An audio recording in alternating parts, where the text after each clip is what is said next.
Hello friends, कैसे हैं आप सभी। आई होप आप सभी अच्छे होंगे और आपकी प्रिपरेशन सही चल रही होगी।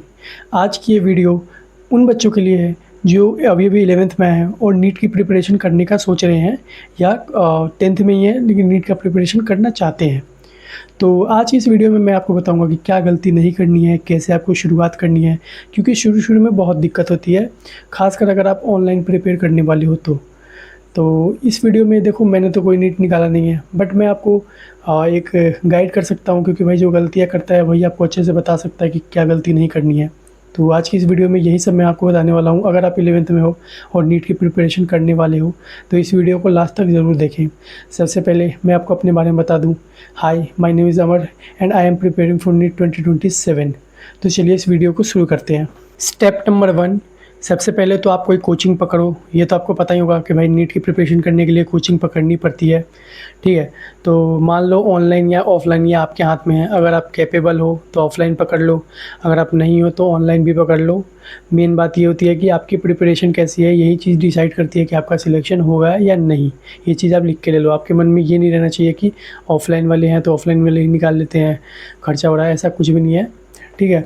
हर चीज़ आपके माइंडसेट के ऊपर है। तो सबसे पहले तो आप एक प्रॉपर रूटीन बना लो। रूटीन जैसे कि ऐसा नहीं कि कोचिंग का मिला के, कोचिंग का तो आप अलग कर दो पहले, कोचिंग तो अलग ही चीज़ है वो, लेक्चर वगैरह।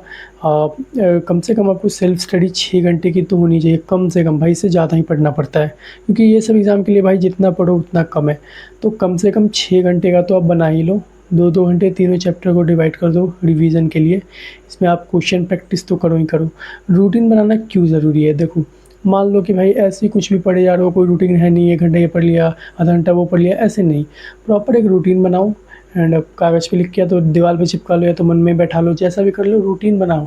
क्योंकि एक रूटीन आपको वो रखता है ना माइंडसेट कि हाँ चलो मुझे इतना घंटा पढ़ना है। एक चीज़ आपके दिमाग को क्या सिग्नल देता है कि भाई करो, पढ़ो, ठीक है। तो रूटीन एक बना लो और उस टाइम बनाओ जब आप फ्री हो, ठीक है।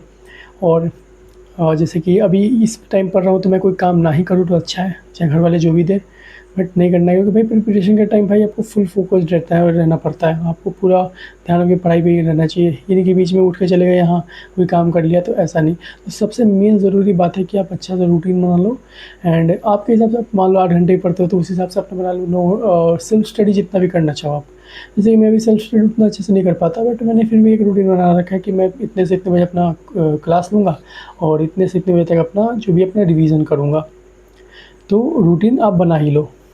दूसरी बात, ये दूसरी बात नहीं, अलग में एक मिस्टेक है। पता है, मैं जब नया-नया आया था 11th में, जब मैंने प्रिपरेशन चालू करी थी, तो मैं फ़ालतू की किताब बहुत ज़्यादा खरीद लिया करता था कि एमसीक्यू के लिए ये खरीद लेता हूँ, और एनसीईआरटी में पढ़ता ही नहीं था। मतलब होता था कि भाई क्वेश्चन प्रैक्टिस तो भाई करनी पड़ती है इन सब एग्ज़ामों के लिए, तो मैं सोचता था कि जितना किताब पढ़ूँगा, जितना मतलब क्वेश्चन प्रैक्टिस के लिए खरीदूँगा, उतना बढ़िया मेरी प्रिपरेशन होगी। बट मैं ये चीज़ तो भूल गया कि सबसे पहले तो सिलेबस कंप्लीट करना होता है। बिना सिलेबस के क्या ही फालतू की किताब ही है ना, वो क्या एमसीक्यू सॉल्व करके करोगे जब आपका सिलेबस ही कंप्लीट नहीं है। तो सबसे पहले आप ये काम करो कि आप फालतू की किताबें शुरू में मत खरीदो, ठीक है। मॉड्यूल अगर आप अफोर्ड कर सकते हो तो मंगा लो। अगर आप ऑनलाइन हो तो मतलब जैसे मैंने अपनी पिछली वीडियो में बताया था कि मैंने मॉड्यूल मंगा रखा है, तो आप 11th का मॉड्यूल मंगाना चाहो तो मंगा सकते हो, क्योंकि मॉड्यूल में होता है ना कि चैप्टर वाइज क्वेश्चन दिए होते हैं। और डीपीपी, जैसे डीपीपी तो अगर आप ऑनलाइन पीडब्ल्यू का देखा हो तो उस पर भी होता ही है, बट वो थोड़े लिमिटेड होते हैं, ठीक है। ज़्यादा होते नहीं हैं, 10 से 5-10 ऐसे होते हैं। बट अगर आप मॉड्यूल मंगा लेते हो, ज़रूरी नहीं कि मंगाओ ही सही, बट ऑनलाइन भी ऐसे ऐप्स आते हैं जिन पे ये सब पड़े रहते हैं। बट क्वेश्चन प्रैक्टिस के लिए आप ऐसे नहीं कि पहली पीवाईक्यू की ऐसे फालतू किताबें मंगा ली, ये वो नहीं, अभी मत मंगाओ। हाँ, एक किताब पीवाईक्यू के लिए 36 ईयर्स का या अभी कितना 38 साल का ये मंगा लो।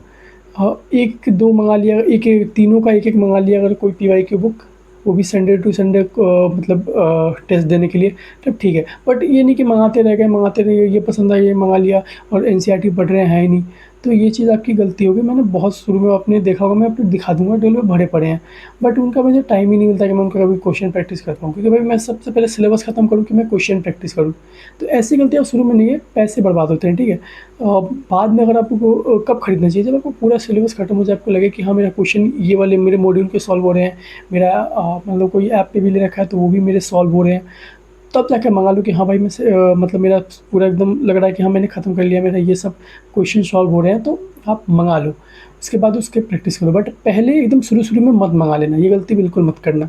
सबसे पहले सिलेबस कंप्लीट करो और डीपीपी अपने जो है अगर ऐप पे दिए हैं तो उस पे सॉल्व करो, और मॉड्यूल अगर आपने मंगा रखा है तो मॉड्यूल से ही करो।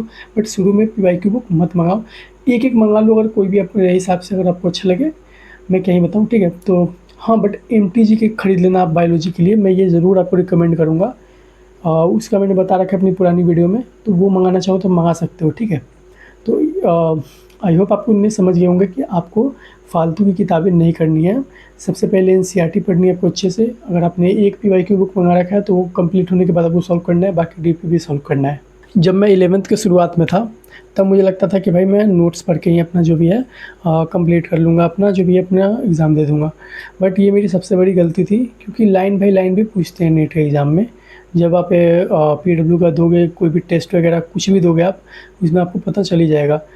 तो आप क्या करो कि एनसीईआरटी पढ़ने का सबसे सही तरीका ऐसा है कि सबसे पहले आप क्या करें कि पढ़िए। कैसे पढ़ना है मैं आपको बताता हूँ। मान लो आज लेक्चर हुआ इतना से इतना तक, किसी ऐसा तो नहीं कि एक दिन में आपको सारा पढ़ा देंगे किताब। एक लेक्चर पढ़ाएँगे तो आपको करना कुछ नहीं है, जितना टॉपिक पढ़ाया होगा उस टॉपिक को लेकर एक दिन पढ़िए, फिर दूसरे दिन पढ़ाया होगा तो पिछला पढ़िए, फिर ये वाला भी पढ़ लीजिए। तो ऐसे पढ़ते-पढ़ते जब आपका वो चैप्टर ख़त्म हो जाए, तो एक दिन क्या करिए कि आराम से बैठ के टाइम निकाल के उसे पूरा पढ़िए, किताब को पूरा पढ़िए। उसमें से जो आपको इम्पोर्टेंट लाइन लगे उसको हाईलाइट करिए, कि ऐसे नहीं सब पहले ही चुन-चुन के कर दिया। भाई पूरी एनसीईआरटी इम्पोर्टेंट है, बट फिर भी आप एक बार पढ़ो पूरा का पूरा चैप्टर। तब आपको लगे कि पूरा एकदम स्टोरी की तरह पढ़ लो, और तब आपको लगे कि हाँ ये इम्पोर्टेंट, तब मार दो। ये नहीं कि ये पढ़ रहे हैं, ये इम्पोर्टेंट है मार दिया, दिमाग आपका कहीं और चला जाएगा। इससे बढ़िया कि एक बार पहले अच्छे से उस चैप्टर को पढ़ लो। 2 फ़ायदे होंगे, एक तो आपका रिवीजन भी हो जाएगा, और ऊपर से आपको मतलब होता है ना कि हाईलाइट करने के लिए भी मिल जाएगा। तो सबसे पहले अच्छे से पढ़िए, उसके बाद आराम से हाईलाइट करिए, ठीक है।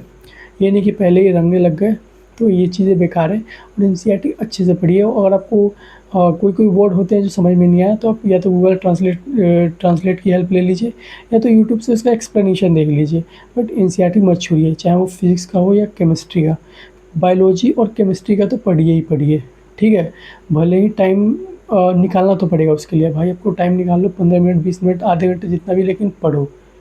तो उसमें से मतलब लाइन बाई लाइन बहुत क्वेश्चन पूछते हैं। जब आप शुरू में आओगे तो आपको जो है बहुत ज़्यादा दिक्कतें आने वाली है। अगर आप एवरेज हो मेरी तरह, पढ़ाई में थोड़े से मतलब कमज़ोर हो, तो भाई सच बता रहा हूँ, आपको कभी-कभी मन में आएगा कि छोड़ दूँगा, ऐसी-ऐसी सिचुएशन आ जाती है। कभी-कभी तो आपको क्वेश्चन ही सॉल्व नहीं हो गए। 11th का फिज़िक्स और भाई केमिस्ट्री का पता नहीं, फ़िज़िक्स बहुत हार्ड होती है 11th की। यूनिट एंड डायमेंशन के ही बहुत ज़्यादा मतलब हार्ड पूछने लग जाते हैं, मतलब क्वेश्चन उसके हार्ड होते हैं। अब जो टॉपर है, जो पढ़ने में अच्छे हैं, उनको तो सॉल्व हो जाते हैं। भाई हमारे जैसे एवरेज को तो वो भी समझ में नहीं आता। बट भाई यकीन मानो, आपको कुछ नहीं करना, रेगुलर कंसिस्टेंसी से पढ़ते रहना है। मैं अभी आया हूँ और मुझे भाई मतलब समझ में आ रहा है, मतलब मैं नहीं कह सकता कि भाई बहुत ज़्यादा क्वेश्चन सॉल्व हो रहे हैं टॉपर के जैसा, बट बहुत ज़्यादा इम्प्रूवमेंट हुआ है। बट मैं 11th में पता है क्या गलती करता था, आज लेक्चर देख लिया और बस मतलब 1 हफ्ते बाद फिर देख लिया। तो ऐसे आपको नहीं करना है, रेगुलर देखना है लेक्चर, और क्वेश्चन प्रैक्टिस उसको लेकर करना है। क्वेश्चन प्रैक्टिस से होता ये है कि आपका क्या है ना कि उसमें एक तो फॉर्मूला आपको याद हो जाता है, प्लस में आपको पता चल जाता है कि कहाँ पे कौन सा कॉन्सेप्ट लगेगा, और प्लस में रिवीजन भी हो जाता है। तो क्वेश्चन प्रैक्टिस इसीलिए ज़रूरी हो जाती है, रिवीजन इसीलिए ज़रूरी हो जाता है, ठीक है। तो इस चीज़ को इग्नोर ना करें, हल्के में ना लें इस चीज़ को। शुरू में आपको लगेगा कि भाई नहीं समझ में आ रहा, ये नहीं होगा, मेरे से नहीं होगा। ये होता है, सभी के साथ होता है, ठीक है। मेरे साथ भी हुआ था, बट अब बहुत ज़्यादा इम्प्रूवमेंट है। मतलब ऐसा नहीं कहूँगा कि बहुत ज़्यादा आगे बढ़ गया हूँ, बहुत ज़्यादा क्वेश्चन सॉल्व हो रहे हैं, बट ठीक-ठाक है। मतलब अब टाइम लगता है, बट समझ जाता हूँ चीज़ें। ऐसे-ऐसे करते-करते अभी और ज़्यादा इम्प्रूव करूँगा तो क्वेश्चन मेरे भी सॉल्व होंगे। तो आप लोग भी कोशिश करना। 11th में बहुत ज़्यादा 1 साल का टाइम है, अभी तो मेरे पास टाइम है भी नहीं, फिर भी मैं कोशिश कर रहा हूँ कि मेरा कंप्लीट हो जाए 11th। 1 साल का टाइम है आपके पास, आराम से क्वेश्चन प्रैक्टिस कीजिए, आराम से समझिए। कोई ना डाउट समझ में आए तो अपने टीचर से ही पूछ लीजिए, वरना यूट्यूब से देख लीजिए, वरना एआई तो है ही, चैटजीपीटी से भी पूछ सकते हैं।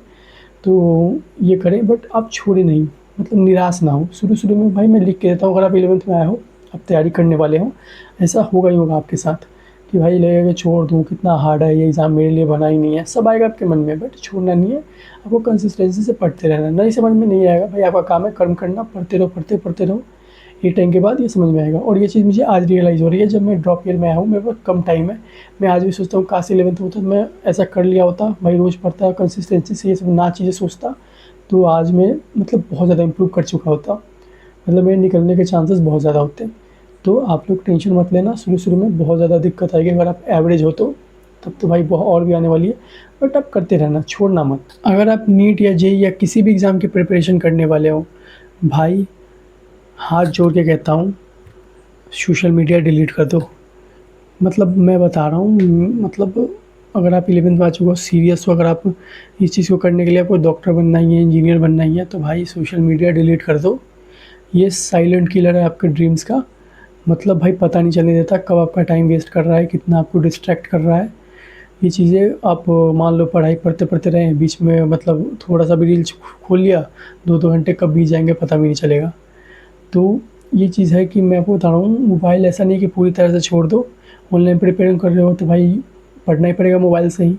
बट आप 1-2 साल के लिए भाई इंस्टा या कोई भी ऐसी चीज़ हो आपको डिस्ट्रैक्ट कर रही है, वो डिलीट कर दो। मतलब फ़िल्में वगैरह, वेब सीरीज़ वगैरह छोड़ दो। मेरा भाई बर्बाद हो गया उसी चलते 11th क्या 12th भी बर्बाद हो गया था इंस्टाग्राम के चलते। मुझे लगता था कि भाई मैं पढ़ रहा हूँ, बट एक होता है ना इंस्टाग्राम में आप मतलब आप प्रिपेयर कर रहे हो नीट के लिए, तो उसी से रिलेटेड आपको वो रील आती रहेंगी, मतलब शॉर्ट्स भी आते रहेंगे।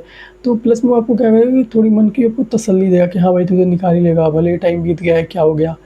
बट आपको पता नहीं चलता टाइम बीतता जा रहा है, बट आपकी फ़ीड वैसे आएगी ना कि नहीं, इसने देखो इतने कम टाइम में निकाल लिया, इसने देखो ऐसे-ऐसे आपकी रील आती रहेगी। आपके दिमाग को लगेगा हाँ, ये तो निकाल लिया तो भाई मेरे पास भी बहुत टाइम है। ऐसे-ऐसे करते-करते 11th खत्म हो जाएगा, फिर 12th आएगा, बोर्ड प्लस नीट, आप फ़ोकस नहीं कर पाओगे, फिर मजबूरन आपको बोर्ड में देना पड़ेगा। और मेरी ऐसी हालत हो जाएगी जैसा अभी मेरा, मतलब भाई कितना प्रेशर है, 11th-12th दोनों एक साथ एक साल में पढ़ना पड़ रहा है। तो ये चीज़ इतनी आसान नहीं होती। आपके पास टाइम है, अगर आप 11th की शुरुआत में हो तो भाई बहुत टाइम है। भाई गलती मत करना, ये सब बिल्कुल भी ध्यान नहीं देना है उधर-उधर। 2 साल के लिए भूल जाओ कि भाई कोई सोशल मीडिया ऐप भी है इस दुनिया में, ठीक है?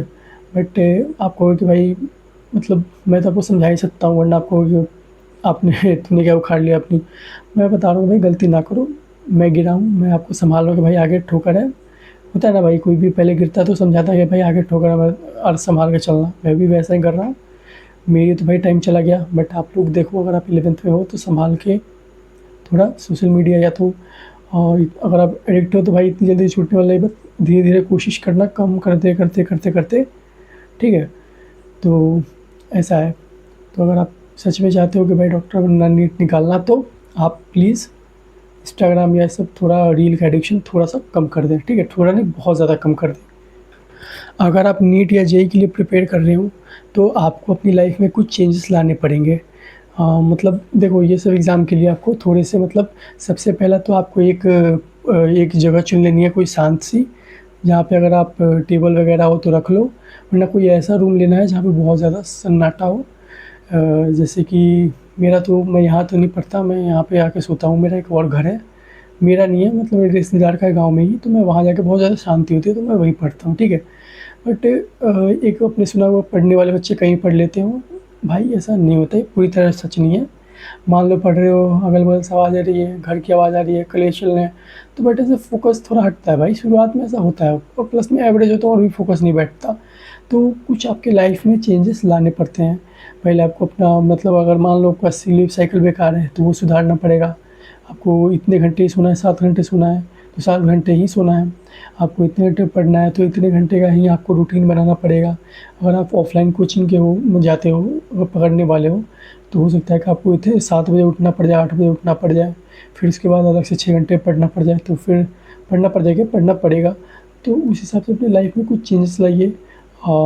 जैसे कि हेल्दी रहिए, हेल्दी रहना भी बहुत ज़रूरी है भाई। एग्ज़ाम ऐसा नहीं कि भाई पढ़ते टाइम नींद आ रही है, ये वो। तो लाइफ में चेंजेस लाओगे, या अपने अब तो अब चेंजेस करने ही पड़ेंगे, तभी आपको इस एग्ज़ाम में थोड़ा मोटिवेशन मिलेगी। मोटिवेशन मतलब नहीं कि होता है ना कि एग्ज़ाम, ये कोई बोर्ड एग्ज़ाम तो है नहीं कि भाई 1 घंटा पढ़ लिया, 2 घंटा, 3 घंटा पढ़ लिया। नहीं भाई, इसके लिए आपको 6 से 8 घंटे तो रेगुलर सेल्फ स्टडी करनी पड़ेगी, कोचिंग के अलावा। तो ये तभी होगा जब आपके लाइफ में चेंजेस होंगे। पहले तो आपको एक प्रॉपर रूम ले लेना है, शांत जगह पे, जहाँ पे हाँ लगे कि भाई यहाँ पे मैं पढ़ सकता हूँ, यहाँ पे मैं पढ़ने वाला हूँ, शांत जगह कोई ना आए।